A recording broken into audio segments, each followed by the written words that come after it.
Assalamualaikum warahmatullahi wabarakatuh. Selamat pagi anak-anak. Bagaimana kabarnya hari ini? Semoga kalian tetap diberi perlindungan oleh Allah Subhanahu wa taala.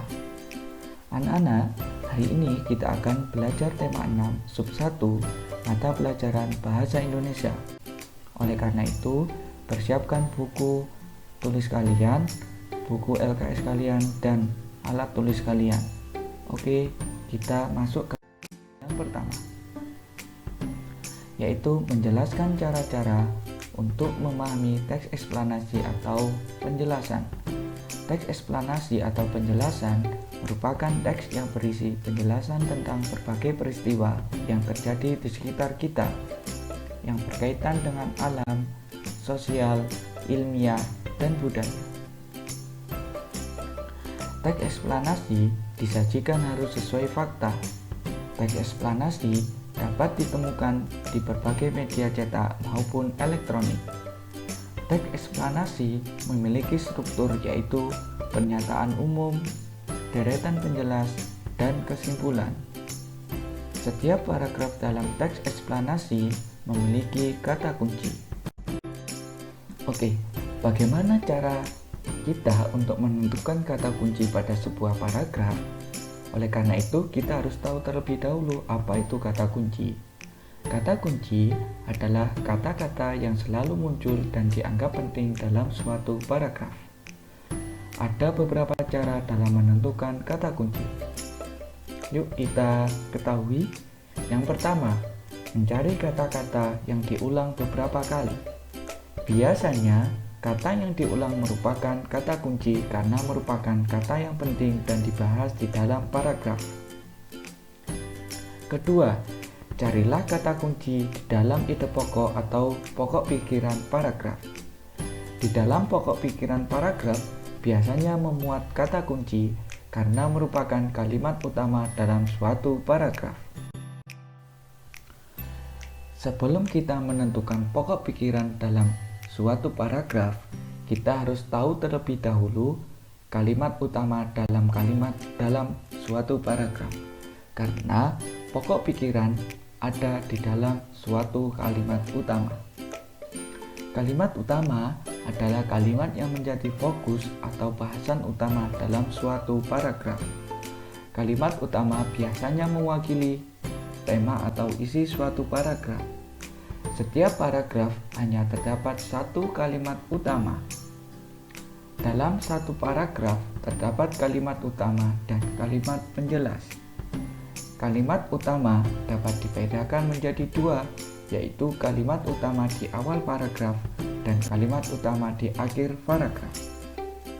Oke, kita lanjut ke pokok pikiran. Setiap bacaan dibangun berdasarkan pokok permasalahan tertentu. Pokok permasalahan tersebut disebut juga pokok pikiran. Bagaimana cara kita menentukan pokok pikiran? Dapat dilakukan dengan langkah berikut. Yang pertama, membaca teks secara utuh dengan seksama, memahami topik teks, memahami isi dan hubungan antar kalimat dalam setiap paragraf, menentukan kalimat utama pada setiap paragraf, mencatat hal-hal penting dalam setiap paragraf. Jika belum memahami isi paragraf, bacalah teks secara berulang. Pokok pikiran berbeda dengan kalimat utama. Ingat itu ya anak-anak. Berdasarkan bentuknya, kalimat utama selalu berbentuk kalimat. Jadi kalimat utama itu selalu berbentuk kalimat. Sedangkan pokok pikiran tidak selalu berbentuk kalimat.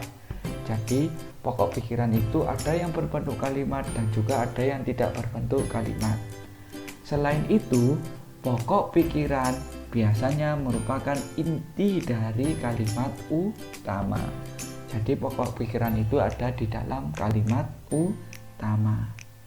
Contoh, di sini ada sebuah paragraf ya. Kalian baca ya.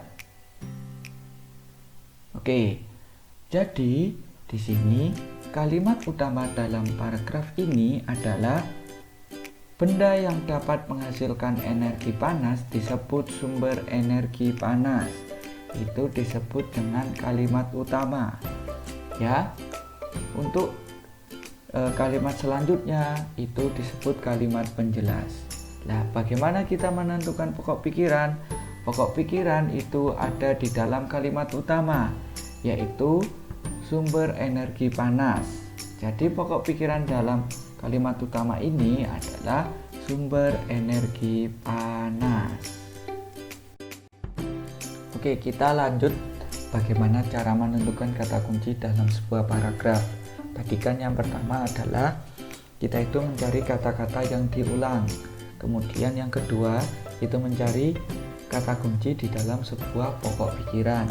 Dan yang terakhir yaitu yang ketiga, caranya adalah dampak atau penyebab manfaat dari pokok pikiran. Jadi menemukannya itu berasal dari dampak atau penyebab atau manfaat dari sebuah pokok pikiran. Ayo kita tentukan kata kunci pada suatu paragraf berikut ini. Ya, kalian baca terlebih dahulu paragrafnya. Oke, sudah ya. Oke, yang pertama, cara menentukan kata kunci pada suatu paragraf itu adalah menentukan kata-kata yang diulang, ya. Ingat-ingat, menentukan kata-kata yang diulang. Pada paragraf di atas ini, kata yang sering diulang itu apa? Oke, kata yang sering diulang itu adalah sumber energi panas. Jadi itu diulang sebanyak 3 kali. Jadi kata kunci dari paragraf ini salah satunya adalah, atau kata yang sering diulang adalah sumber energi panas. Oke. Sama kayak tadi paragrafnya, yaitu yang kedua, cara menentukan kata kunci pada suatu paragraf itu adalah mencari kata kunci dalam pokok pikiran. Oke, pokok pikiran tadi adalah ada di dalam suatu kalimat utama. Jadi kalimat utama dari paragraf ini adalah benda yang dapat menghasilkan energi panas disebut sumber energi panas. Itu adalah kalimat utamanya. Pokok pikirannya adalah kata yang penting dalam pokok pikiran paragraf adalah kata kunci. Jadi pokok pikirannya adalah energi panas. Pokok pikirannya yang pertama itu adalah sumber energi panas. Nah, kata kuncinya adalah energi panas. Jadi kata kunci dari paragraf ini yaitu di dalam pokok pikirannya adalah energi panas. Sudah paham kan? Oke, lanjut kita cara yang ketiga. Cara yang ketiga adalah dampak, penyebab atau manfaat dari pokok pikiran tersebut. Tadi pokok pikirannya adalah energi panas. Nah, dampak, penyebab atau manfaat dari pokok pikiran tersebut itu terdapat di kalimat yang ketiga, yaitu energi panas matahari membantu proses pembuatan makanan pada tumbuhan yang disebut dengan fotosintesis. Nah, di sini manfaatnya apa? Energi panas tersebut manfaatnya adalah untuk fotosintesis. Oke, jadi 3 ya cara penentuan dari kata kunci di sebuah paragraf. Itu yaitu tadi. Oke, kesimpulannya.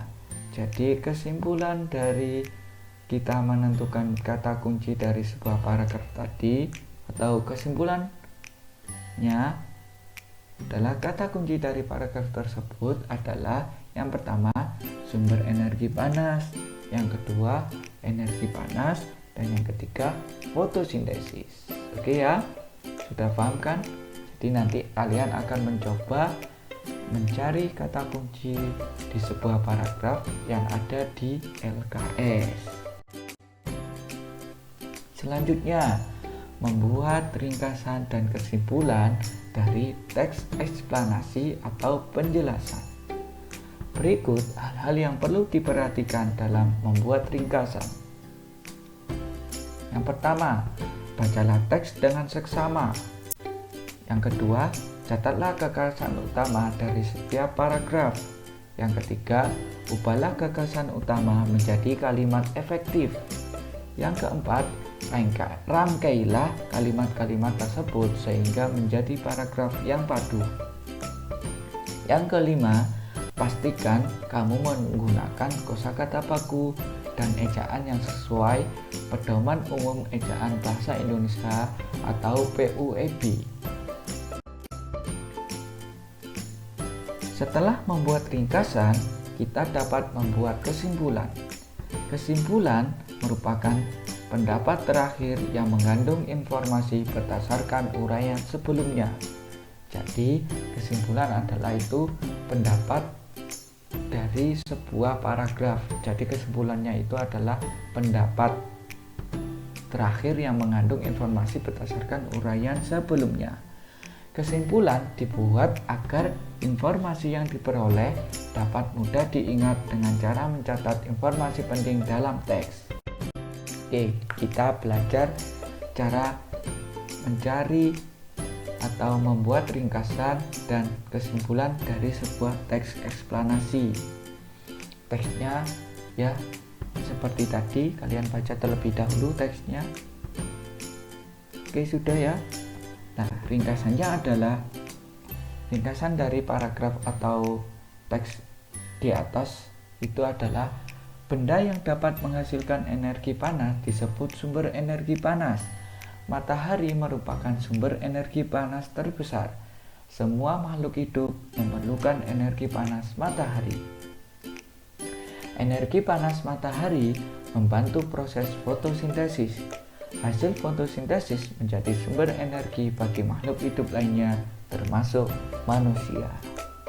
Nah, kesimpulannya dari paragraf di atas itu adalah, jadi benda yang dapat menghasilkan energi panas disebut sumber energi panas. Sumber energi panas terbesar adalah matahari dan semua makhluk hidup memerlukannya.